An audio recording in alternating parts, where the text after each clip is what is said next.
Hey everyone, I'm Nico, and yeah, this is the lap guide for mid-engine cars around the circuit of Catalunya. It's quite a difficult circuit, as you no doubt know. Of course, we have 40 degrees track temperature here, which doesn't quite make it easier. And yeah, I'm just gonna start driving and show you the way around. We're gonna use the Ferrari for this demonstration, as it is one of the more difficult mid-engine cars to get the setup right with. Very aero sensitive, and yeah, hopefully this will be a bit helpful. As always, you have the optimum tire pressure window, 27.5 to 28.5 psi. And yeah, first of all, on the formation lap, the main focus is to just get the tires to those optimum pressures. Warm them up the brakes a bit. In these temperatures, of course, we have to keep the brake cooling a bit higher, because otherwise the brakes will overheat and also, as a turn, overheat the tires, which, will grant you exponential grip loss.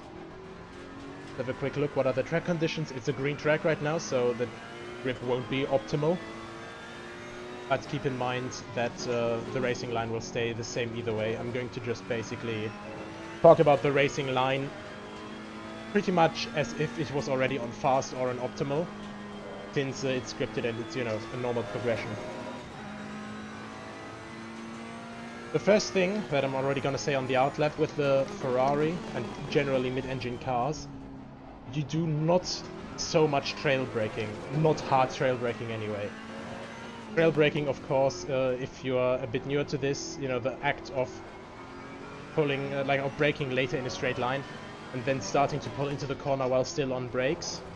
The weight transfer in this, or generally in these cars, will be a bit more difficult to do, and the rear end might get a bit loose and uncontrollable and stuff like that. So yeah, going around the last corner, now on the straights, I'm running a bit higher downforce for this. Generally that's a better decision to do for this track, no matter what car, because you can lose a lot more time on corners than on straights. Braking just before the 100-meter board, so around 120 meters. Going over the inside curb here, inside curb there. Second gear, now up to third gear.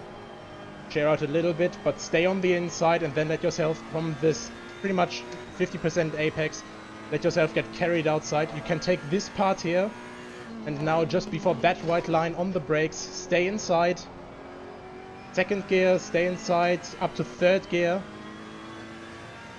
And now down to first gear into this corner. Turning in for this is quite difficult because you don't really have a quite clean brake marker. It's pretty much getting more visible the longer you drive, because you will see rubber markings on the right side curb. Second gear for this as well. Now up to third gear. At the end of this white bit, brake. Pull it in, don't touch the inside curb, and just start getting back on the throttle. Let yourself get carried out on the outside curb. Fourth gear, fifth gear, and 125 meters, brakes. Down to first gear, maybe a little bit too late here for green conditions. Yeah, second gear, barely scrape the curb, brakes, get the car stabilized.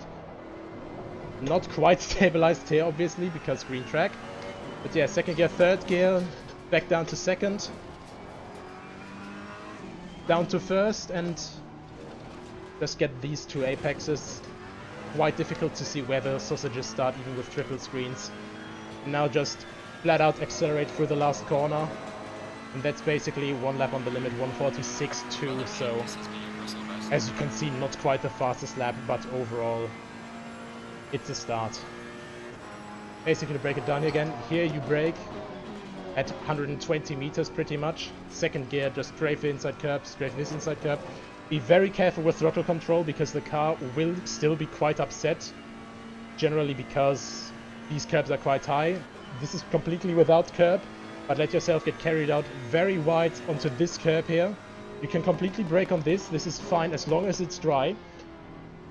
Then, start braking, hard brakes. When you start very slowly turning and start going off the brake to stay out of the ABS, you can start trail braking a bit into this. The same thing here. In the right-hander that I just went through earlier, it's very important that you stay inside because the rubber line will be on the inside, slowly carrying to the outside. If you get into the marbles on the left, then you'll lose a lot of grip and time. Down here to second gear, brake at the start of the outside right-hand curb, and I'm gonna quickly get out of the way here. For the Aston Martin coming from behind. But yeah, just stay careful through that corner as well, because it's quite tricky with the elevation change, because it starts going from downhill to uphill in the middle of the corner. Here's just third gear, you know, accelerate through, it's all good. Don't touch the right-hand curb because it'll upset the car. 120-25 meters here. Down to first gear, optimally, you know, you want the car to be straightened back out as fast as possible, so you can just smack it on the throttle, go with second gear through here, brake, stabilize the car in a straight line though. Stay on the throttle here, just half throttle, you know, try to balance the cars, try to keep it on the inside. When you're on that anti-cut on the inside, you can go on the throttle more. Same thing here, just try to keep the car stable, and here, first gear, just a regular old corner, and just slam it down. Flat out corner, and yeah, that's basically just the easy way through the entire lap.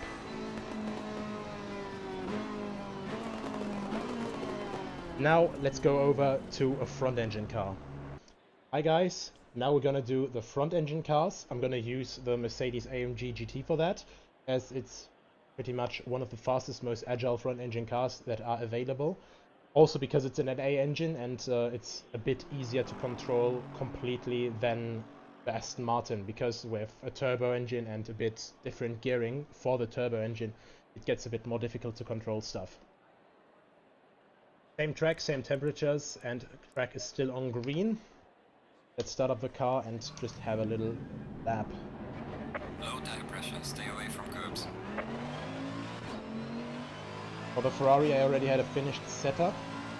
I'm gonna start making a couple of baseline setups as well that just focus on drivability while still making, you know, like 146s and stuff on okay temperatures, just mainly on drivability though.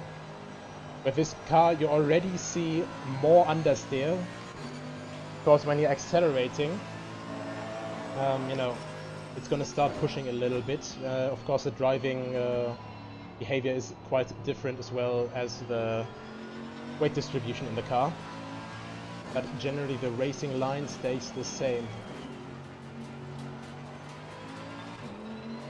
The Mercedes is more of a straight line beast than the Ferrari. Also it brings quite a bit more fuel.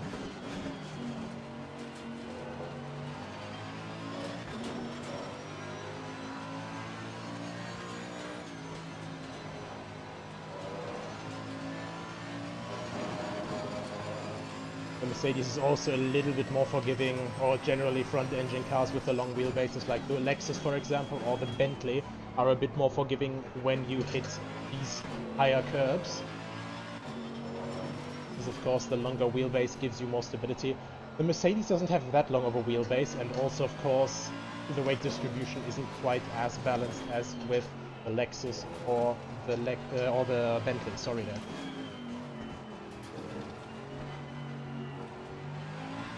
Now let's get for a lap. Tire pressures are looking a bit low right now, but should be okay. So as normal, just flat out of the last corner. Up to 6th gear, a bit different gearing than the Ferrari, and same braking point. It's a bit easier to trail brake into this, because the engine at the front, you know, you already have the majority of the weight on the front, so not as aggressive of a weight shift while doing that. A bit wider because you can't get the car quite as turned in on this setup at the moment at least. But still, same entry line into this corner. Brake on the outside, go for the inside, stick to the curb, and slowly let yourself get carried to the outside. Stay on the rubber line. Try to brake in a line as straight as possible. It's a bit easier to trail brake with this because of course you have more weight on default on the front axle, so the tires will lock up less, and of course there's less of a weight shift in this. Yellow flag in sector 3. Here you can see, touch the curb, but it brings you wide. So the issue is that, you know, if you touch it with a mid-engine car like the Ferrari or the Audi, the car will get upset with the rear end. Here the car will get a bit upset with the front end usually, and just push you wide a little bit, which you can just solve by, you know, letting off the throttle a little bit to keep it on the straight. Well, on the track in general, not just on the straight.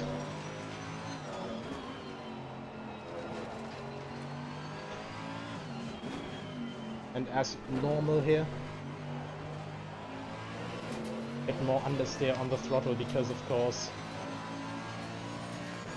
it's a bit, well, with a different weight distribution, and makes it a bit more difficult sometimes to have it as agile as a mid-engine car. At the same time though, it gives you a lot more stability in a lot of extreme situations. But yeah, so basically you can go completely on the curb here, completely on the curb here. Bit longer thing, but bit longer entry here to the left. Then go straight for the complete apex here, stay on the inside until you get carried out completely here. Like with the Ferrari, late on the brakes, and like with the Ferrari, but a bit easier, because there isn't as much weight being shifted around. You know, start slowly trail braking. The same thing here, you can start slowly steering for the apex while still on the brakes. And just get carried out completely to the curb. Same braking points pretty much. The cars don't differ that much there. Second gear here. As long as you keep the left side tires on the right hand curb back there, you're fine. It'll be a valid lap. You just have to be careful that you won't bottom out in the end. And, well, get that anti-cut too violently, but that is all fine in general. 125 meters, brake down to first gear. With this car, due to the engine being at the front, you of course have to handle the throttle a little bit more difficult, well, difficult, not really, different, yes.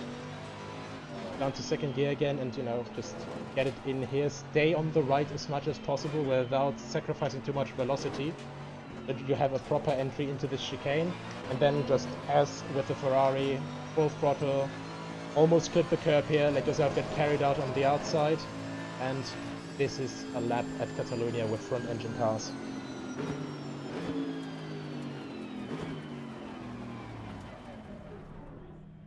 Right. Thanks everyone for checking in, and I hope this was somewhat useful to you.